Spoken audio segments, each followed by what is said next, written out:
hear this, but I don't know who may be listening. There may be a group of people that want to get rid of me. They don't want me here anymore. I don't understand. What do you mean? Talk to me. I can't talk about it over the phone. I don't know it's going to happen, but I just feel in my soul, only God knows. After the History Tour, Michael Jackson did not perform any other full concert tours except for a single performance. In 2005, he was found not guilty of all the charges against him. Another issue Michael faced was financial debt. He had been under contract with Sony for many years, and the company produced and distributed his music. Later, Michael decided to end his contract with them. He publicly stated that Sony was a bad company that pressured artists into doing things they did not want to do, and he claimed that he himself had been mistreated by the company. Is a devil. I'm not supposed to say what I'm going to say right now, but I have to let you in on a secret. Say it. So, please don't videotape what I'm going to say, okay? Because the companies take advantage of them. They really do. And Sony, being the artist that I am, at Sony, I've generated several $1 billion for Sony, several billion, and they really thought that my mind is always on music and dancing, and it usually is, but they never thought that this performer, myself, would outthink them. Yeah. So we can't let them get away with what they're trying to do, because now I'm a free agent. I just owe Sony one more album. It's just a box set, really.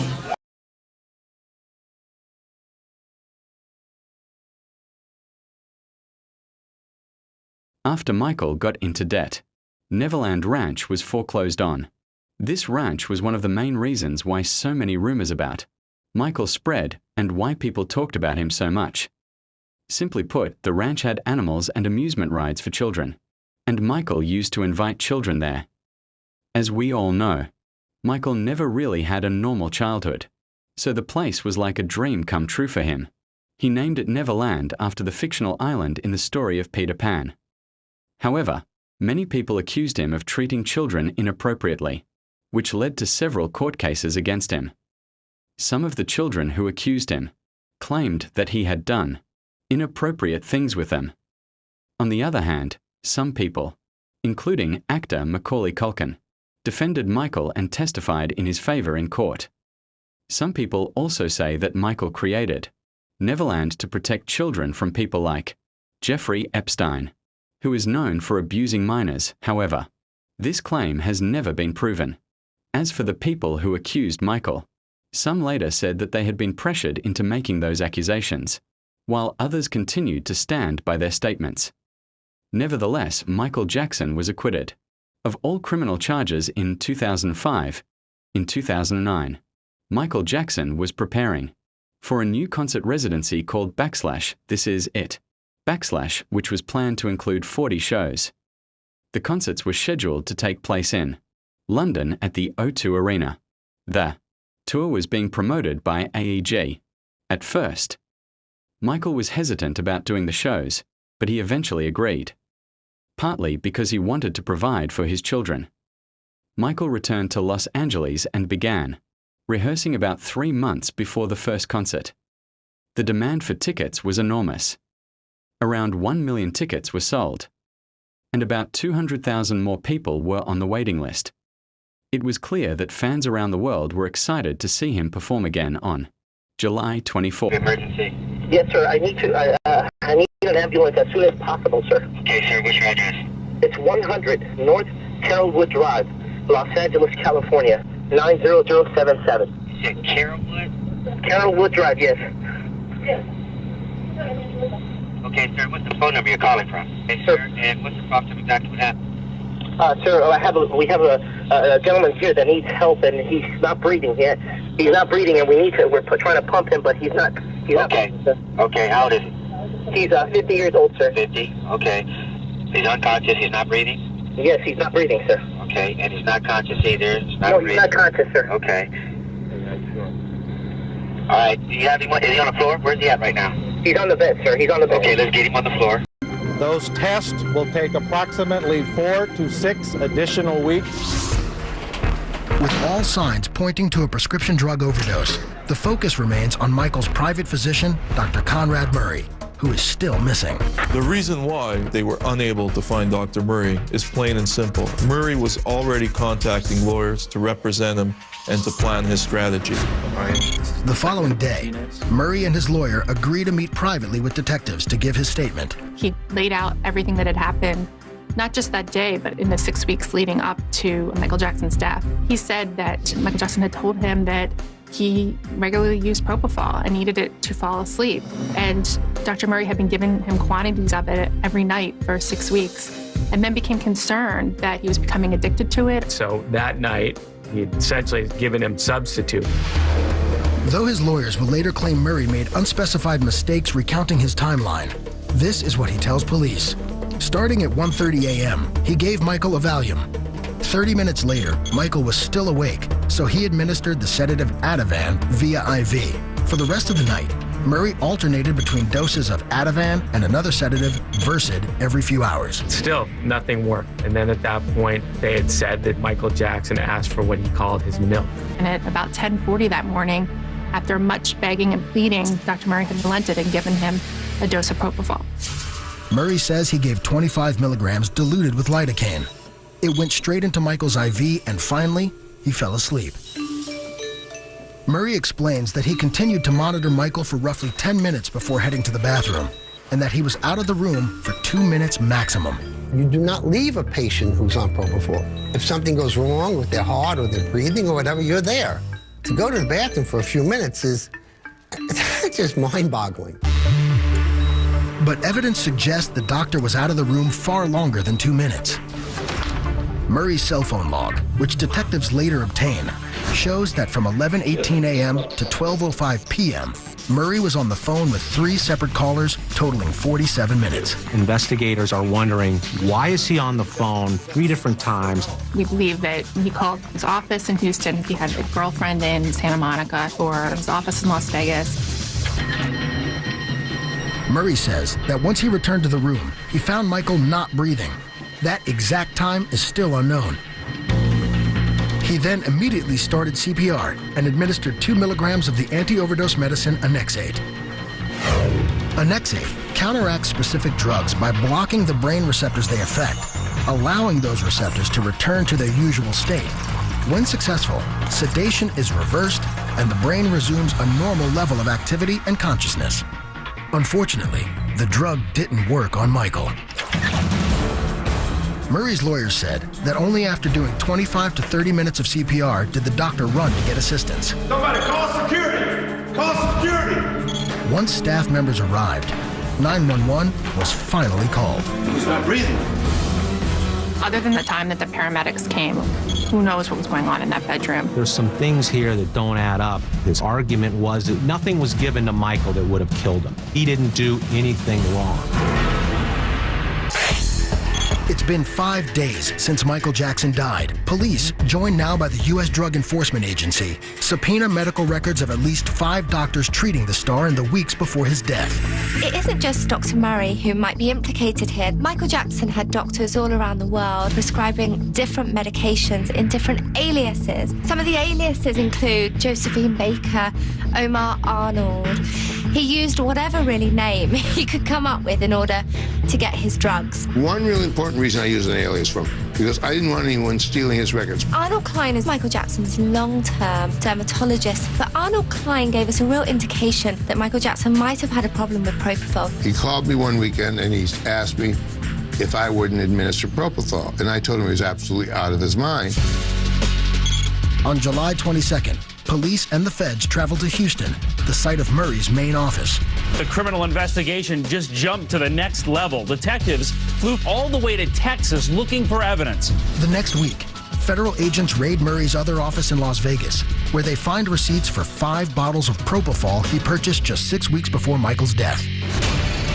They also seize records from Mickey Fine Pharmacy in Beverly Hills, where Michael was a longtime customer. DEA right now is looking for evidence of improper dispensing of controlled substances. Authorities discover a new twist in the case when they examine Murray's office files. The doctor has serious financial and legal troubles. Dr. Murray has multiple paternity suits against him and a lot of claims of fraud against him. Murray was being paid a reported $150,000 a month by Michael's concert producers AEG Live to help Michael sleep. Michael had interviewed at least 4 other doctors. They all declined because of ethics. They said they could not administer these drugs in a residential setting. Murray was the only person willing to take the gig because he needed the money so badly. Court documents released today reveal the cause of death. On August 7th, the LA Coroner's Office determines Michael Jackson died of acute propofol intoxication, combined with at least 2 other sedatives.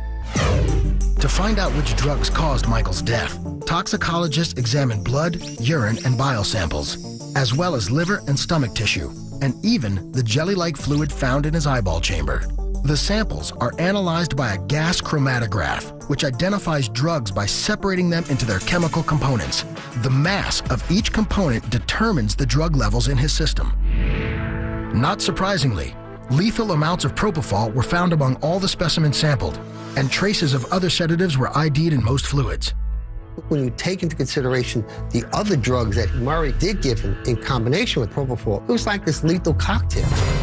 Experts had doubted Murray's claim that he gave Michael only 25 milligrams of propofol, and the autopsy results support their suspicions. To properly render a patient of Michael's size unconscious, anesthesiologists suggest a dose of about 125 milligrams.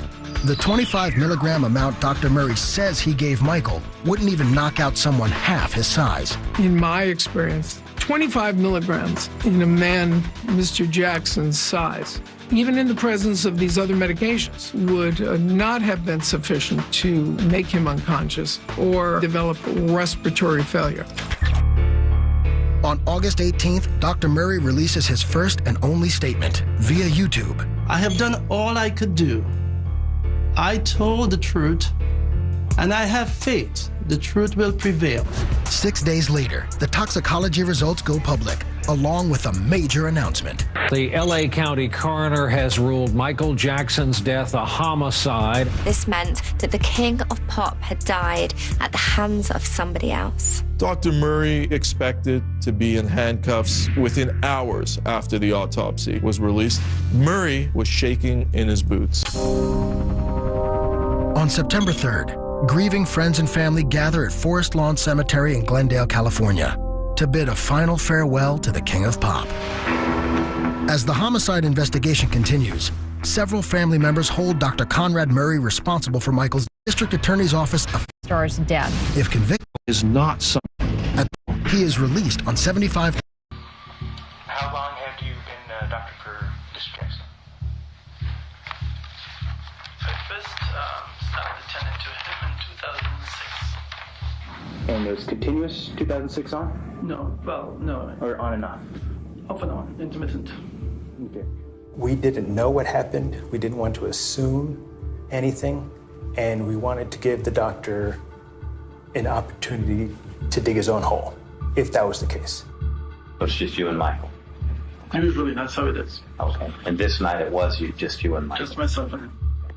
And he proceeded to tell us that, Michael just couldn't sleep. He was just so amped up about this upcoming concert. He, by nature, had a hard time sleeping. He gave him some drugs. Some Valium, lorazepam, and diazepam, and a few others to try and calm Michael, to try and get him to rest, to fall asleep. And nothing works. He was wide awake.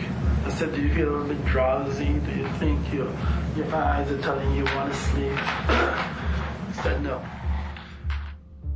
Dr. Murray says, you know, after trying all these various things, nothing was working, and it's in the early morning hours of the next day, and so finally I just gave Michael his milk. And that time he said, I'd like to have some milk. Milk? Hot, cold milk? What are we talking about? He says, oh, well, it's a medication. Does the medication have a name? He says, well, it's propofol. And this was, again, a big revelation during this interview that propofol is mentioned. And what is this propofol? It is a sedative that could also be used for anesthesia. He freely admits that for months he's been using this to help Mr. Jackson sleep. Okay, you've administered it more than 10 times? Yes. More than 20 times? 30 days a month, roughly, every day. Oh, so it's about a daily? Daily. In my head, I was thinking, what the heck? To drug someone to sleep, even with their permission, the way that he did. I didn't think it was legal. I monitored. I sat there and watched it for long enough period that I felt comfortable. He gave him propofol and then goes to the bathroom, comes back. Mr. Jackson's not breathing. So I started immediately to perform CPR and mouth-to-mouth resuscitation. He goes into a panic. He tries CPR while Michael's on the bed. He summons Alberto Alvarez, the head of security, and ultimately Alberto Alvarez is the one that calls 911.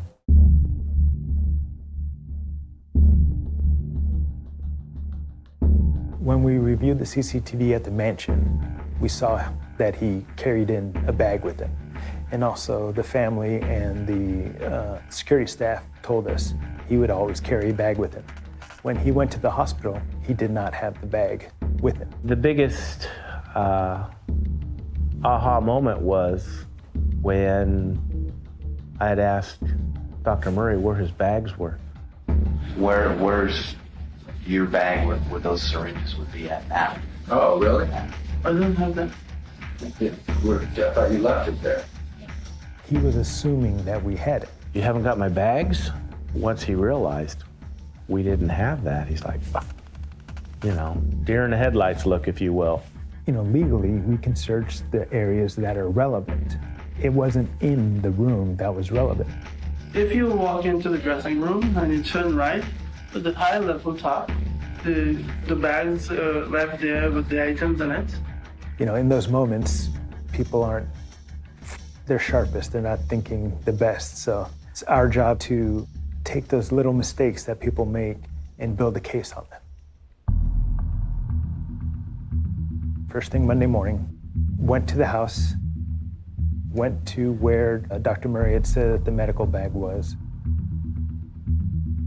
Different room, in a closet, in a cubby above the closet, and recovered the bag.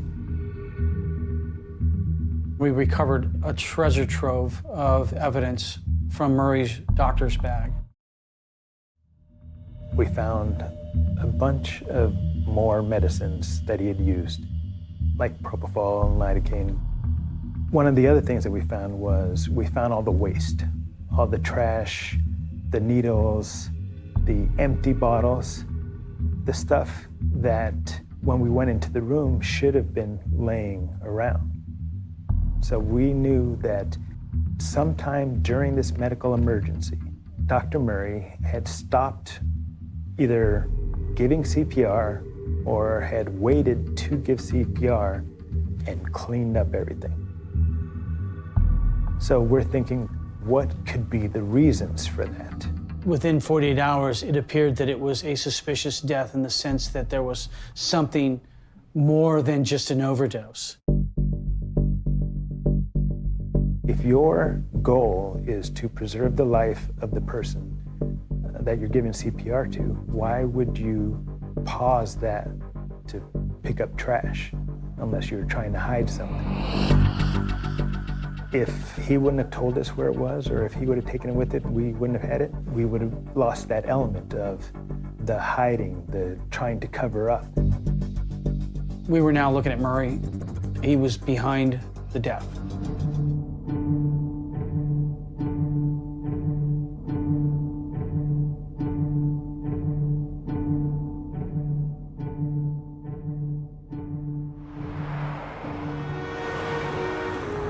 Not only do you have to do what you can for the victim, but you also have to take into account the organization.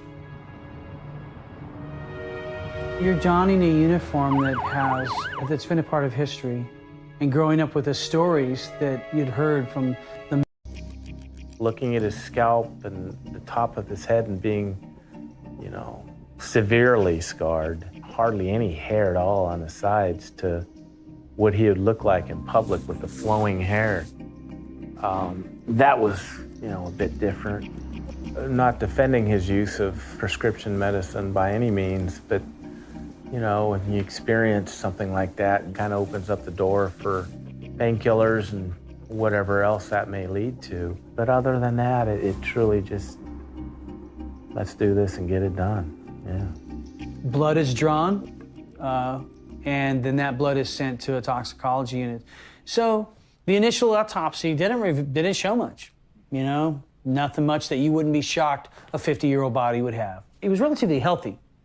You know, this isn't a man who should have died. Well, an official cause of death has yet. And the further cause of death has yet to be determined. The coroner's homicide. Or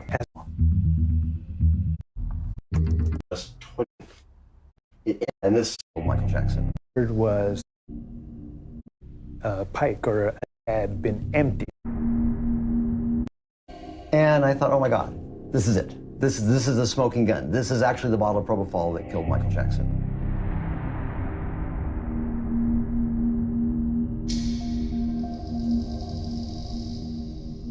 What we discovered was one of the IV bags had been emptied. One of the propofol bottles had been upside down inside of the bag. There's a bottle of propofol inside an IV bag? I mean, one of the single weirdest details. There was a big tear, a pike or a needle that is large would have broken the top of the propofol bottle so that it could drip freely down. Basically, Murray was using the saline bag to hang the bottle of propofol from the stand, but also, I think, to hide it, because he didn't want anybody to know he was using propofol. So to get an idea of just how crazy this is, the anesthetic drugs are all dangerous. There is really no access outside of the healthcare setting. We have pumps that are set up, they're precisely calibrated, and we precisely control the dose. He had an IV line that coming down from here, and it's got a little roller clamp on the side. You just adjust this little roller clamp. It's a gravity-fed system. There's very little control on the rate of the drug, and that's what he was using. It's insane. Nobody trained in propofol administration would not precisely control the infusion rate. Nobody trained in the use of propofol would ever walk away from a patient who is receiving propofol as a continuous infusion. Physicians with no training in anesthesia have no business giving propofol.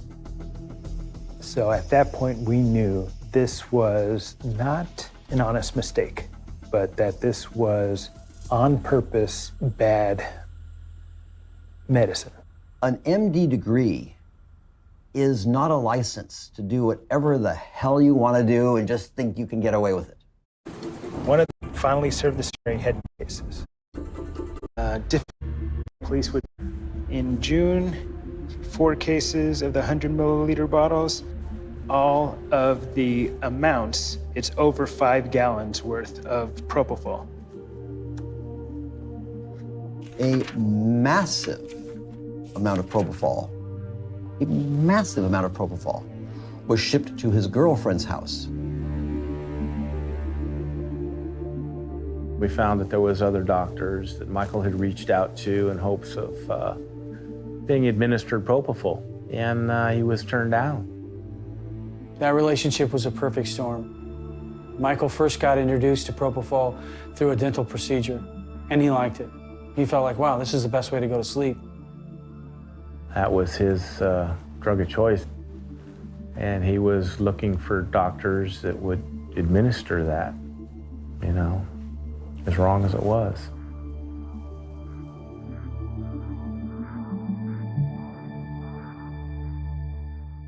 Usually you think of a doctor as someone very successful and ethical and distinguished. Why they would risk a patient's life for anything? What would make it worth it?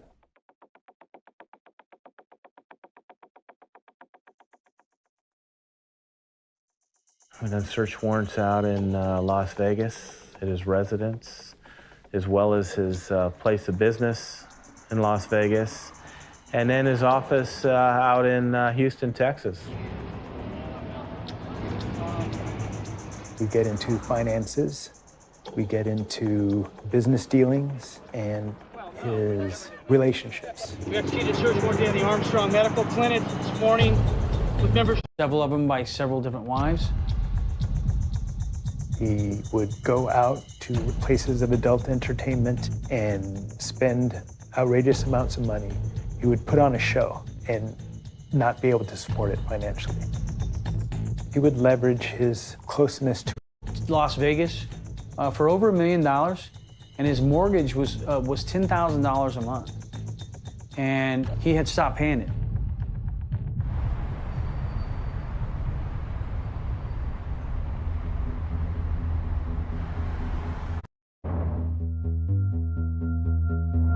these different medical boards. They sent us the files of the complaints and the penalties that they would impose on Dr. Murray when he would violate their rules. We saw a pattern of sloppy behavior. A private physician to Michael Jackson, and here he is, just an absolute mess, you know? Yeah, surprising.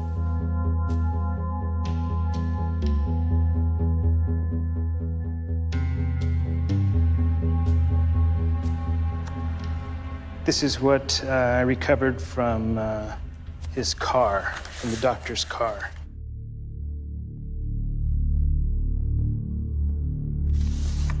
This was the contract as we first found it. The agreement between Dr. Murray, AEG, and Mr. Jackson. The producer shall remit payment to Dr. Murray in the amount of $150,000 per month. So this is where the money came into it.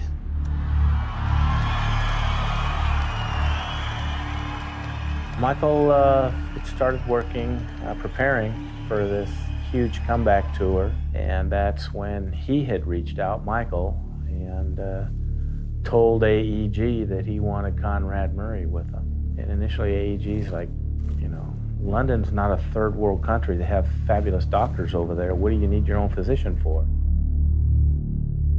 And Michael's response to his managers were, listen, the President of the United States has a physician, travel with him. I want a physician to travel with me. Dr. Murray agreed to go ahead and accompany him and provide Michael with what he wanted. So he needed this gig with Mr. Jackson either to pay off or to keep up with his debts. To build a hospital for children. I love them. And I love them because I didn't have a childhood. I had no childhood. I feel their pain. I feel their hurt. I hurt, you know? I hurt. After several seconds of silence, Murray asks Jackson if he's okay. Jackson responds, After that, Dr. Conrad Murray was found guilty of involuntary manslaughter. He was sentenced to 4 years in prison, but was released after serving about 2 years over the years. Several theories have emerged about Michael Jackson's death. One theory claims that Dr. Murray was paid to cause Michael's death. Another suggests that when Michael announced his intention to leave, Sony in 2002 and publicly criticized the company's president, calling him /the devil. It led to retaliation against him. However, these theories have never been proven and remain speculative. In the end, Michael Jackson remains a legend whose impact on music and entertainment is difficult to match. Whatever the true circumstances surrounding his death, he will always be remembered as the king of pop, and millions of people around the world continue to love and admire him. If you enjoyed this video, don't forget to leave a like and subscribe to the channel. If there is a case you'd like me to cover in a future video, let me know in the comments. Also, tell me what you think might have been the real reason behind Michael Jackson's death. What's wrong, Michael? I don't know if I should tell you this, but I don't know who may be listening. There may be a group of people that want to get rid of me. They don't want me here anymore. I don't understand. What do you mean? Talk to me. I can't talk about it over the phone. I don't know what's going to happen, but I just feel in my soul, only God knows, they could shoot me. They could stab me. They could frame me and say I overdosed you with drugs. They can do a lot of things. Who could do these things? It's not the government. It's more than the government. But I don't know today. I don't care. They can kill me. I don't even care my life anymore. I just want my children to be okay. My angels.